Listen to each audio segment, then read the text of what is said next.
Right, so let's welcome in our guests, Rohit Srivastava, Sumit Bagadia, Gaurav Bissa and Vijay Chopra. They're here with us. Let me start off with Sumit Bagadia. Sumit, before people set up their trades, what are your picks? Hi, good morning. As far as the market is concerned, we are expecting market to give bit upside move. So we have selected a buy call for next couple of days. At present, ONGC is looking good to me on charts. I think if anyone wants to initiate a trade, then in ONGC, then that should be on long side. One can initiate long position in ONGC at CMP, that means the previous closing price, or if there is a small correction in prices of 3 to 4 rupees in ONGC, then that should be used as a buying opportunity for upside target of 255 to 60 levels immediately in next couple of days. And on downside, one can maintain stop loss of around 228 levels in ONGC. Well, this is the first pick for the day, and the second pick for the day is NMDC. We are expecting a good upside move in NMDC. Yesterday we saw a breakout above which prices have given close also. I think immediately NMDC is headed for 114 and 120 levels. That means we can see levels of around 114 and 120 in next couple of days. So for a trading perspective, if anyone wants to initiate a position in NMDC, then can initiate at CMP, or if by chance there is a small correction of 2 to 3 rupees from present levels, then that should be used as a buying opportunity. On downside, one can maintain stop loss of around 99 for the immediate target of 114, and then we can see 120 levels. All right, you have two other stocks, Torrent Pharma and ICICI Bank. Could you just quickly take us through them? Yes, absolutely. Yesterday we saw a very good upside move in Torrent Pharma. It's a breakout. I think immediately Torrent Pharma is headed for 1630 and 1650 levels. So purely for a trading perspective, if anyone wants to initiate position, then can initiate between 1560 and 1570 levels. Stop loss to be placed at around 1530 on downside for the upside target of 1630 and 1650 levels. And the last pick for the day is from banking, that is ICICI Bank. We see that in next couple of days there can be small upside move in ICICI Bank, in which the stock can move up till 260 or 265 levels. So purely for a trading, it's a trading call for next 2 to 3 days. One can initiate long position at around 252 with a stop loss to be placed at 245 rupees on lower side for the immediate target of 260, and above 260 we can see levels of around 265 also. All right, P-Open is on the left of your screen right now. Keep an eye on it. It'll take about 5 minutes to settle down. Let me now go to Gaurav Bissa. Gaurav, what are your picks?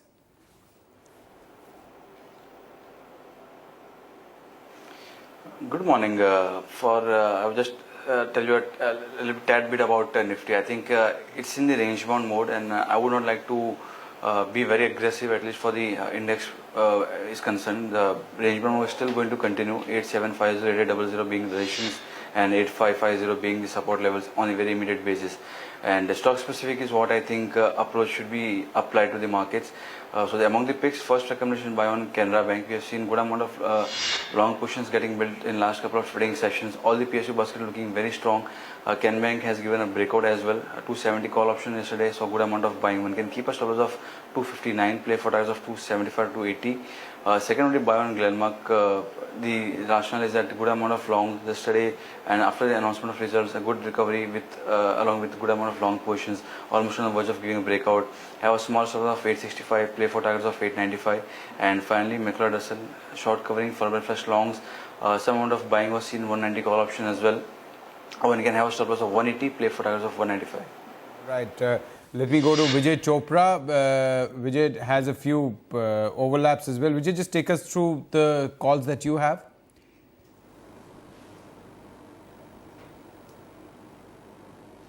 I would recommend Jubilant Life. We've seen a fantastic run up yesterday in the stock, and still I think there's a lot of steam left in the stock. And if somebody buys with a short to medium term perspective, I think that it can give a decent return. Yesterday the stock closed at about 488. It could be bought at these levels, and I would recommend a target of 550, although a stop loss of 460 is recommended on the stock.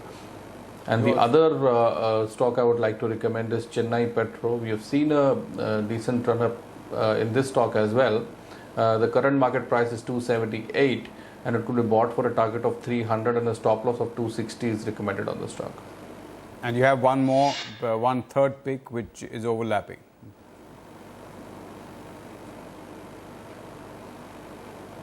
Yeah, so ICICI Bank, I think Sumit also recommended the same. I think that it is quite possible for the stock to inch up to 260 once it crosses 260, 265, 267 is definitely on the cards. The stock as of now is looking fairly strong, and we've seen a up move in the banking space altogether. So I think that ICICI post the fall, I think that it can very strongly rebound.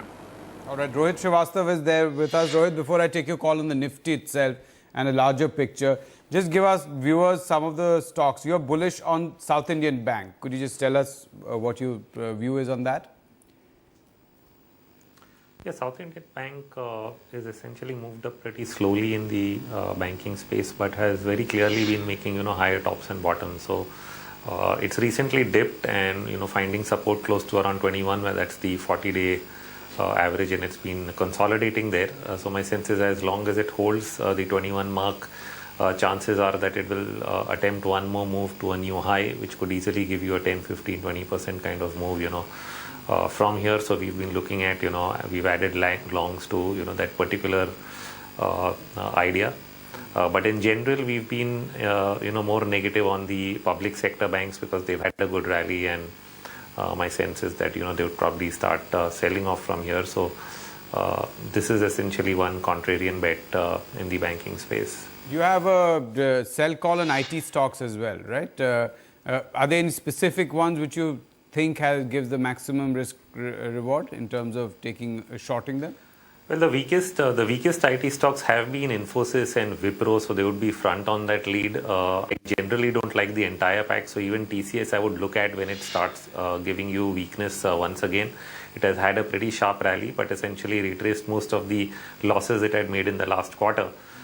So when there's a sign there, we look at it too. So it's the entire pack, but if you say the weakest, they are Infosys and Wipro. Infosys is probably leading the way down as far as the IT pack is concerned. Wipro sell, Infosys sell.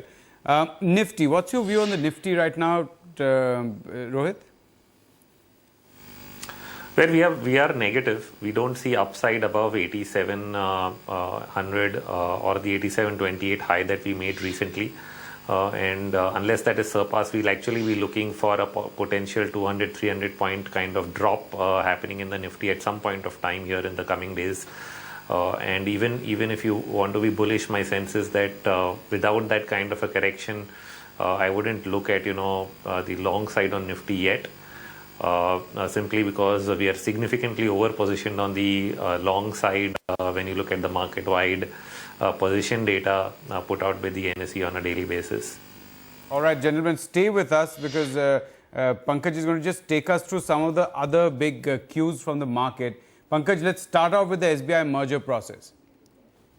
Right on. And so it was expected, and the new details that we have is that the share swap ratio has come for the three listed players, which are SBI subsidiary, as well as how they would get merged. Overall, 6 associate banks will merge into SBI, 3 of which are listed, for which we have a ratio now.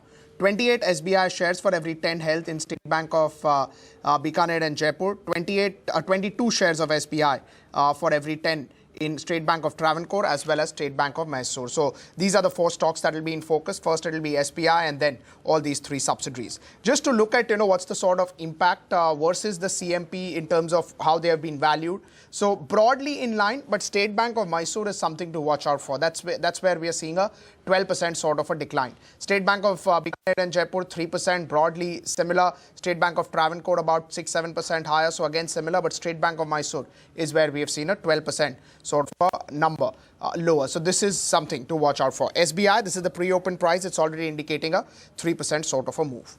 Fortis Healthcare is the next one. We have been covering this for a while since the results were out. So board to meet today, and they will decide on the valuation, stock split ratio, the timeline for the demerger of the diagnostic business. Their diagnostic business is called SRL Diagnostics. This is something which they told us after the results, but details of what's going to happen will be announced today. SRL has shown a very sharp improvement in its financial. Dr. Lal as well as Thyrocare, which are the recently listed path lab sort of companies, have got a great response. 26 times is what they have done. At the lower end of valuation, SRL would be worth about 75 rupees a share, and the remaining business would be for the hospital business. So that is something to watch out for. What's the sort of ratio? Are they looking at reverse merger? Are they looking at merging it into a separate listing, which may take some time? So that's how we would look at it. 2.5 minutes remaining for markets to open. Expected to be a flattish sort of a opening. SGX meanwhile has gone into the green. So when we started the show, it was down 10-11 points, but now it's about 7 to 8 points higher. We also have the pre-open prices, which is indicating a 20-point sort of a move on the upside. And for Sensex, 44 points. We discussed about the big stocks like Fortis, SBI, but some of the other names that will be in focus. So first, the companies that have corporate action. India Cements gets ex-dividend by 1 rupees, Natco Pharma by slightly less than that, and Sonami Ceramics by about 2.5 odd rupees.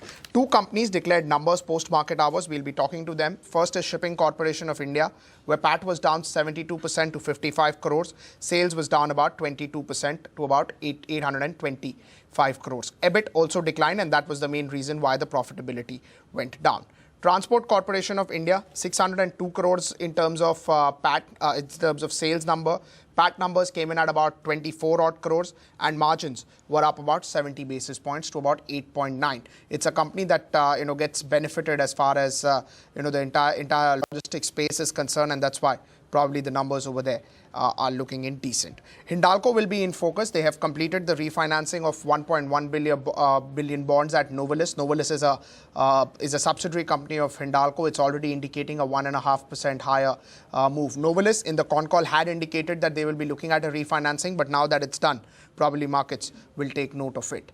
Nestle, we focused on some of the new launches that they have done or what they are looking at, but now they have come out and said that in the Maggi relaunch or after the Maggi relaunch, they are back to the market leading slot. They have also done some new launches, but very, very initial sort of time that one would look at in terms of these launches. Some of the companies will be declaring numbers. So Sun TV, Oberoi Realty, these will be in focus, and we'll get the previews in just a bit. Right now, waiting for opening, about 8-10 seconds remaining for markets to open. We should have the bell anytime soon. Expected to be a flat opening. Results are not that great, but SBI and SBI subsidiaries, that's the stocks that largely will be in focus. We should get the bell anytime. That's the first tick coming in. 20 points higher for the Nifty. SBI is up 2.6%, 255 from the word go. Hindalco is up 1.5. Tata Motors is up about 0.4. ONGC is up about 0.3. ITC 0.5% decline. Tata Steel up about 0.3. Sun Pharma 0.25%. Infosys is up 1%. Reliance 0.25% decline. Wipro is up about 0.3. SBI is right now the top gainer, 3% higher. Of course, we focused on the news flow about SBI and the subsidiary merger over there, but this is a stock that will be in focus. Street, probably the initial reaction tells us that it's telling us that the street is positive. Hindalco, there is a call coming from Motilal Oswal. Plus, we saw the Novelis refinancing that's been taken by the markets in a positive manner, 1.6% higher. For Hindalco, volumes are good, about 3 lakh shares in terms of volume. Hindalco, 1.6% higher. Infosys has been slightly volatile over the last few days, but today, at least in the opening first minute, it's up 1%, 1,034 as far as Infosys is concerned. Bank of Baroda, there is a call which is coming from CLSA. They have added it in their model portfolio. They like the name. They were always liking this name, but they have added it into their portfolio. Maybe some passive buying comes in, but not a huge following of CLSA model portfolio. So 155, 156. Some other names reacting to numbers. 6% decline for Shipping Corporation of India. That declared numbers. On the face of it, numbers were looking very, very poor. So 69, 65 volumes, generally not a very frequently traded counter, but today, you can see some sort of volumes coming in on Shipping Corporation. Let's look at some of the other names as well. I think TCI, Transport Corporation of India, what's that doing? It's up 0.6, 0.9, really no major movement. Nestle also, just 239 shares traded. TCIL is up about 0.8, 0.9. Overall, a very, very muted start, at least for the mid-cap space so far. All right, let's look at the top traded counters, the ones with the highest turnover. and then we stack them up according to the amount they've changed. And the biggest gainer is the State Bank of Travancore, 7.5%. And you know why that is happening, because the merger has been announced, and as we right now 7.2, 7.5. That is the difference between its current price that it was yesterday and the valuation it was getting through the merger.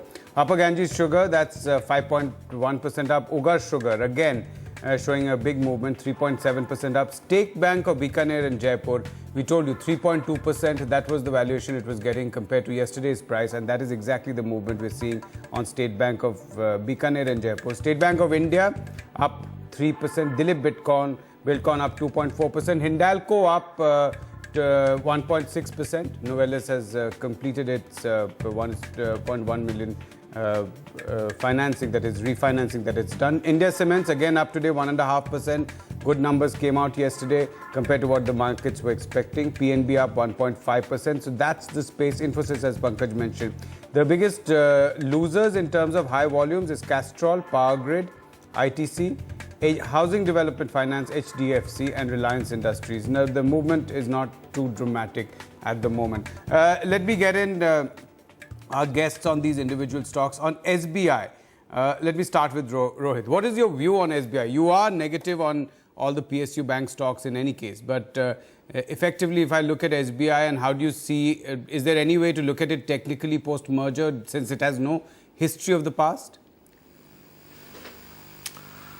Well, the prices have extended, beyond certain levels, but what I will be watching for maybe on a broader scale will be somewhere around the 60% retracement of the entire fall it made last year.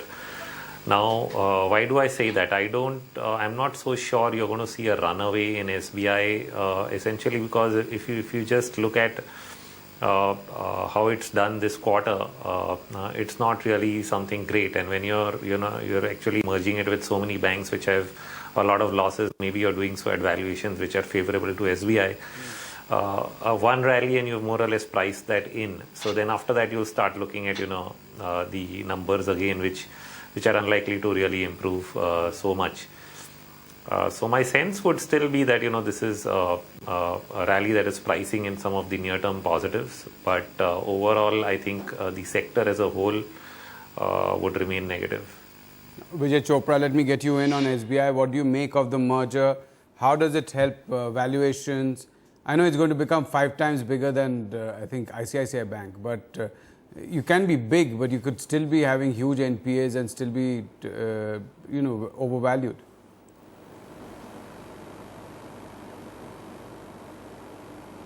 Well, definitely, it is going to become, it is an elephant right now, and it's going to become a bigger one, and it's probably going to hit the the top 50 banks of the world.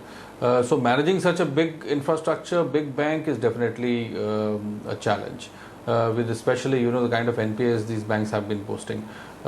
This time when SBI posted results, although the NPAs were in the tune of 6.57, but still the market gave a thumbs up because they were expecting something more dramatic. But I would say that there's a value creation in process.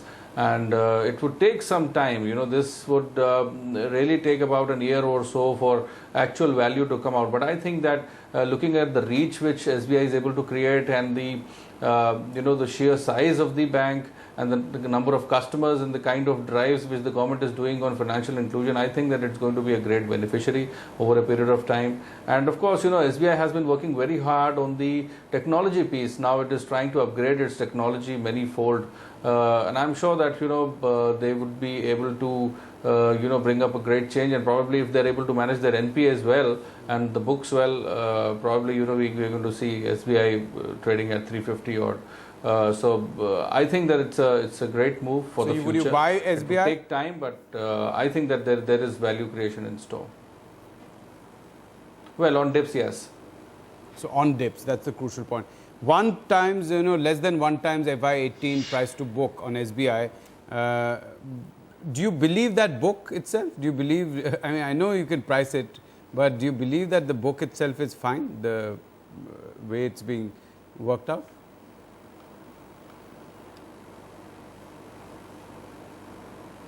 Well, I think there are skeletons in the cupboard for sure, you know, and we are going to see another few quarters. That's what I said. It's going to take time. We really don't know to what extent the damage has been done, you know. But I think that once the cleanup process is done, and then, you know, they set their house in order. They have stringent rules on you know, what kind of loans they are going to disburse. I'm sure that banks are already doing it. You know, we are working on the debt side, and what I see practically on the ground is that you know, banks are not extending loans to companies which are not investment grade. So this is something which is very welcome. And you know, a year ago we were able to easily raise funds for such companies who were BB rated, or you know, things like that. But again, the stringent action which the banks have taken, I think that it's something good. And they have to maintain this stance. They cannot go in the market and dole out, you know, freebies to people and maybe, you know, loans like that. So I think that if stringent rules are taken care of, they take, you know, specific conscious steps to clean up the books and you know, to manage how to disburse loans in future. I think that you know, there's a lot of value in all the public sector banks. Let me go to Gaurav. And Gaurav, give me, Gaurav, or actually either Gaurav or Sumit, do either of you track a company called Ugar Sugar Works?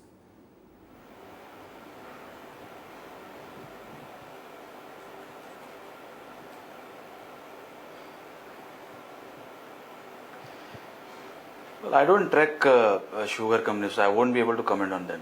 Okay, the reason I'm asking is that it every day shows up on our top traded, highest turnover. I don't know, Rohit, have you ever looked at that counter at all technically? Because when you look at the chart, it looks like something which is used by people who like to, you know, it almost looks like the way in which penny stocks have behaved in the past.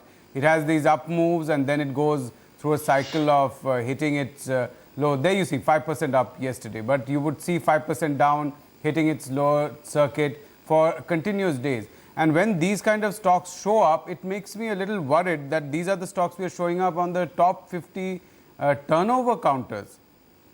Rohit.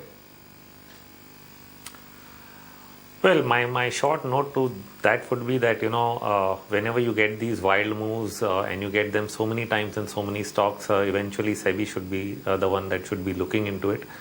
I haven't specifically looked at this company, though I've been bullish on sugar stocks for most of the last 6 to 8 months. But my sense is that at least for the time being, one round of that rally may be coming to a close simply because sugar prices have peaked. They've been cooling off a bit both in the domestic and global markets. So you need to be a little careful. If you've just watched, a lot of the other sugar companies have corrected recently. So why would this particular one be going through the roof now? I have no idea, not really tracked Ugar Sugar in particular. But wild moves like these circuit to circuit moves definitely are questionable. And I typically avoid, you know, stocks that do that. Right. Rohit, any view on Hindalco 157? It's got a very clean move today. Again, we've got you know, a call coming in from Motilal Oswal. Of course, that is on the fundamental side. But on the charts, how is Hindalco looking? Well, it's very much reached my targets, so I don't know how much more upside apart from, you know, the short-term momentum. So if you're already riding it, you'd probably use a trailing stop, keep riding it as long as you can. But I think most of the upside is you know, done as far as Hindalco is concerned. In fact, what I'm watching more closely is for a sign that, you know, anything bigger would follow in the metal space, because, you know, a lot of the metal stocks have moved up far more than metal prices themselves. I was looking at a rebound in metal prices in Jan and Feb, which happened and which has been the driver behind this run in metal stocks. But metal prices have more or less started to flatten out. We're watching very closely what the dollar really does in terms of indicating the trend in commodities in general. But while we are still doing that, the momentum has continued, and so I think it's time to actually step back and wait for signs of, you know, whether anything bigger is still going on. Otherwise, I think you're at the end of this trade right now. Right. Sumit, what's the view on Hindalco? You have always liked the metals pack. Can you just tell us, is there more legs to this rally? Yes, absolutely, Pankaj. We are still bullish on metal spec. We have been giving buy call in Hindalco from the levels of 80 or 90 levels. Stock is almost double from the levels, but still there is more steam left in the counter.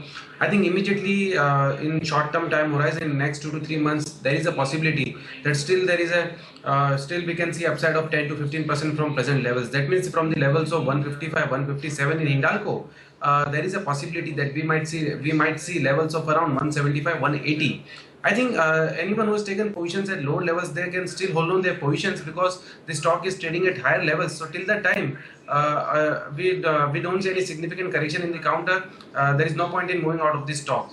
Existing positions can be held on with a trailing stop loss of 150 rupees on lower side, and if anyone wants to initiate a fresh long position, then they can initiate a fresh long also with the stop loss to be placed at 150 on lower side for the immediate target of 165, 170 levels. And overall we are expecting Hindalco to move up and touch levels of around 175 or 180 in next 2 to 3 months time horizon.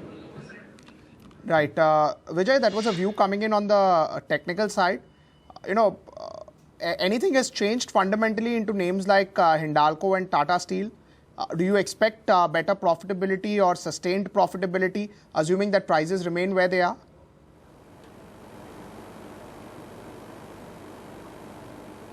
Yes, I think that metal companies on the whole should start doing good. There are a few reasons for that. First of all, we are seeing a lot of action on the ground. The metal prices have increased, and due to that, the overall sales have bettered. The profitability has bettered. Secondly, we are seeing green shoots of revival in Chinese economy, which was plummeting down a few months back. So once China starts coming back, the global commodity glut which was there, I think that if this stops, I think that it's going to be a good time for the metal counters, and we have seen these counters being battered badly, and we've seen valuations getting halved.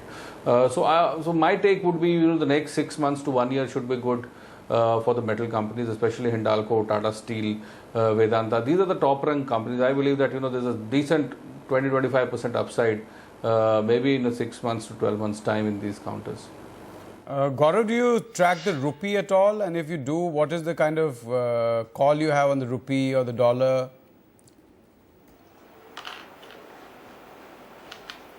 Well, unfortunately, I don't track rupee. I just track the equity segment. All right, okay. I know that Rohit has a view on it, so I'm going to ask you, Rohit. Fundamentally, there is this thing that these FCNR redemptions are going to come in soon, and there is fear that the RBI might sit back for some time, and that is what the indication initially came from Raghuram Rajan, and let the rupee float a little bit. If that kind of volatility comes in, are you seeing anything on the charts, anything that indicates that the rupee could weaken? Yeah, so there are two things. One is, will the rupee weaken? It probably would. The second is, will it be a volatile move? Because the whole sense of what RBI has tried to do over the last couple of years while Raghuram Rajan was in office was to actually curtail volatility. You've seen the USD INR actually move up from, the 62, 63 mark a couple of years back to, 67, 68 on the upside. But the thing is, it did that very slowly compared to what it was doing prior to that, where, within a 2-3 month period, you were seeing, 10 to 15, 20% moves, which we've seen in various dollar pairs around the world, at least last year. But in the last 3 months, we've seen a strengthening trend in most currency pairs. And while that has been happening, we've seen the USD INR come down and actually find base support close to around the 66.50 mark, 67 mark, and it's not really going below that.